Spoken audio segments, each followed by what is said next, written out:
मुल्क में महंगाई ने एक बार फिर खतरे की घंटी बजा दी है और इस बार आदाद शुमार खुद हुकूमती तखमीनों से भी आगे निकल गए हैं। इदारा शुमारियात की एक ताज़ा रिपोर्ट के मुताबिक सालाना बुनियाद पर महंगाई की शरह डबल डिजिट में दाखिल होकर 10.89% तक पहुँच गई, जबकि हुकूमत ने इसे 8 से 9% के दरमियान रखने का अंदाज़ा लगाया था। अप्रैल 2026 में महंगाई में 2.48% का नुमाया इजाफा रिकॉर्ड किया गया। नाज़रीन, अमरीका ईरान जंग की वजह से भी पाकिस्तानी मईशत शदीद मुतासर हो रही है। कौमी असम्बली की कायमा कमेटी बराए ख़जाना को ब्रीफिंग में बताया गया कि मशरक़ वस्ता की जंग से पाकिस्तान को सालाना 10 अरब से 68 अरब डॉलर तक का नुकसान हो सकता है और शदीद सूरत हाल में महंगाई 17% तक पहुँचने का खदशा है। मौजूदा सूरत हाल में पाकिस्तान को 10 से 14 अरब डॉलर का सालाना नुकसान हो रहा है। अगर जंग 3 माह मजीद जारी रहती है तो 24 से 32 अरब डॉलर का नुकसान हो सकता है और अगर जंग फिर भी जारी रहे तो पाकिस्तान को सालाना 50 से 68 अरब डॉलर का नुकसान हो सकता है। इस सारी सूरत हाल पर बात करेंगे। हमारे साथ मौजूद हैं माहिर माशी उमूर, CEO prime institute doctor Ali Salman साहब, जिन्होंने ब्रीफिंग भी दी है कायमा कमेटी बराए ख़जाना को। उनसे बात करेंगे। बहुत शुक्रिया डॉक्टर साहब आपके वक्त का। सबसे पहले तो सर, ये जो डबल डिजिट में इन्फ्लेशन की सिचुएशन हुई है, 11% पे हम चला गया। मार्च में 7.53 तक ये थी। हुकूमत ये समझ रही थी कि तवक्को थी कि मैक्सिमम 9 तक ये जाएगी, लेकिन फूड आइटम्स, एनर्जी का जो प्राइसेस हैं उसमें इन्फ्लेशन हुआ तो यहाँ महंगाई यहाँ पहुँची है, या कुछ और वजह लग रही है आपको? ये जो देखिए, सबसे पहले तो अहम बात ये है कि ये हमारी हिस्ट्री का फ्यूल प्राइस का एक सबसे बड़ा शॉक है। इतने शॉर्ट अरसे में फ्यूल प्राइसेस का दुनिया में भी और पाकिस्तान की हद तक देखें तो 42% तक बढ़ना एक ऐसे मुल्क के लिए जो फ्यूल की इंपोर्ट के ऊपर 80 to 90% डिपेंड करता है, उसके लिए ये बड़ा मेजर शॉक है। दूसरी चीज ये है कि जो कि हमारा एक डिपेंडेंसी भी है इस रीजन के साथ, फूड की शक्ल में, एनर्जी की शक्ल में, ट्रेड की शक्ल में, तो एक हमारा इकोनॉमिक आउटलुक इस में जुड़े हुए जो भी डेवलपमेंट्स हो रही हैं उनके साथ एक लाजमी उसका ताल्लुक है। महंगाई की जो शरह भी आगे जा रही है और जिस तरह मैंने भी कायमा कमेटी की ब्रीफिंग में भी वहाँ पर किया था कि ये नंबर्स हमें वर्स्ट केस सिनेरियो में ऊपर जाते हुए दिखाई देते हैं। स्टेट बैंक ने भी जो मॉनेटरी पॉलिसी की जो मीटिंग की लास्ट, उसमें आपने देखा कि 1% इंटरेस्ट रेट का इजाफा किया गया और उनको भी यही खतरात हैं कि इन्फ्लेशन को मैनेज करने के लिए, उसको कंट्रोल करने के लिए जो उनके पास टूल्स हैं, अगरचे वो टूल्स परफेक्ट नहीं होते हैं, वो इन्फ्लेशन को रोकने में कुली तौर पर कामयाब नहीं हो सकते हैं, लेकिन जो टूल उनके पास हैं वो उसका इस्तेमाल करने का दिया है। लेकिन डॉक्टर साहब, जो आपने हो रही है इसका सवाल डॉक्टर साहब, जो आपने कायमा कमेटी को ब्रीफिंग दी है वो बड़ी खौफनाक सी, और बल्कि खौफनाक से एक लफ्ज़ मैं इस्तेमाल कर लूँ आपकी इजाज़त से, बड़ी डरावनी सी सूरत हाल है कि वो जा रहा है कि 51 दिन में मजमूई तौर पर नुकसान 10 से 14 अरब डॉलर जो अभी तक की जंग का है। फिर अगर जंग 3 माह जारी रहती है तो फिर ये 24 से 32 अरब डॉलर का नुकसान हो सकता है। इस तरह वो जो तेल का बरामद है वो भी ज़्यादा बढ़ सकती है। फिर अगर ये कंटिन्यू रहती है तो बदतरीन सूरत हाल में 50 से 68 अरब डॉलर जो नुकसान है और माहाना नुकसान 5.7 अरब डॉलर। सर, इतने तो पैसे पाकिस्तान के पास हैं नहीं। ये बहुत खौफनाक सिचुएशन है जो आप बता रहे थे। ये हो जाएगा खुदा न खास्ता?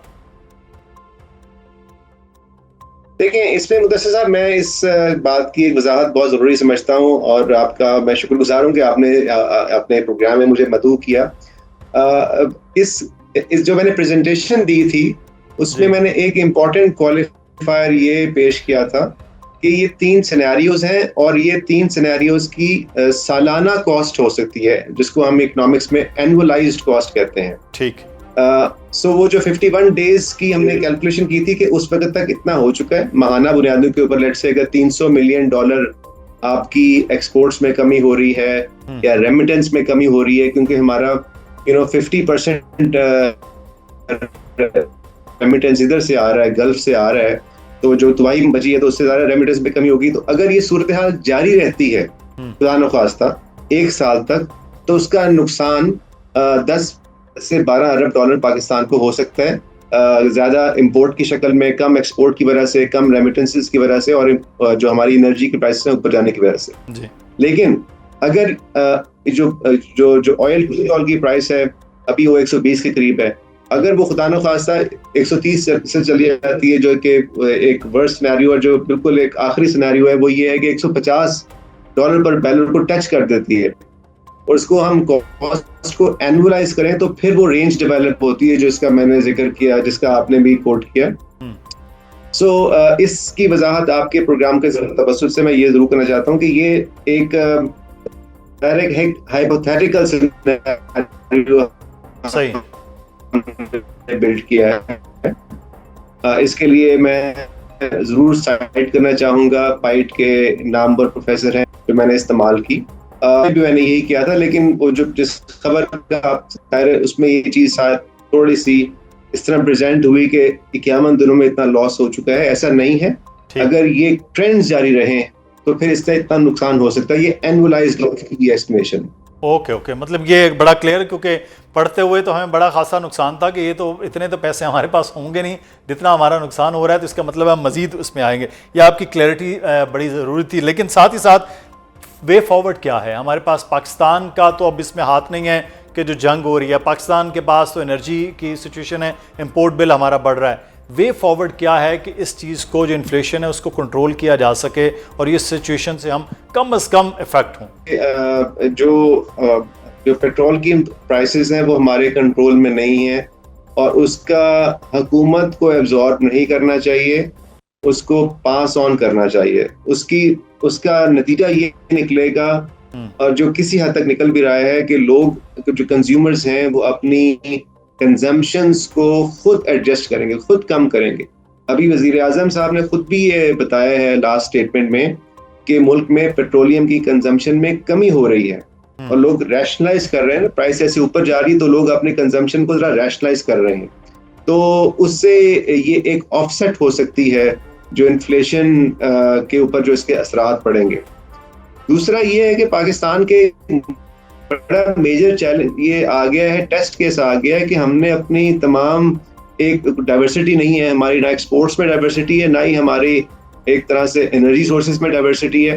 तो बहुत बड़ा एक पाकिस्तान के लिए टेस्ट केस है कि हमें आगे चल के अपनी एनर्जी के सोर्सेज को डाइवर्सिफाई करना है। अभी हमारा जो मसला हुआ कि तकरीबन 30% हम हमारे जो पावर प्लांट्स हैं वो RLNG से फ्यूल हो रहे थे, पावर्ड हो रहे थे, वो बंद हो गई। अभी कल परसों जाकर दोबारा LNG की शिपमेंट, जिसकी वजह से लोड शेडिंग शुरू हो गई थी और एक क्राइसिस मच गया था, क्योंकि हम शिफ्ट नहीं कर सकते थे। सो डाइवर्सिफिकेशन इज द की।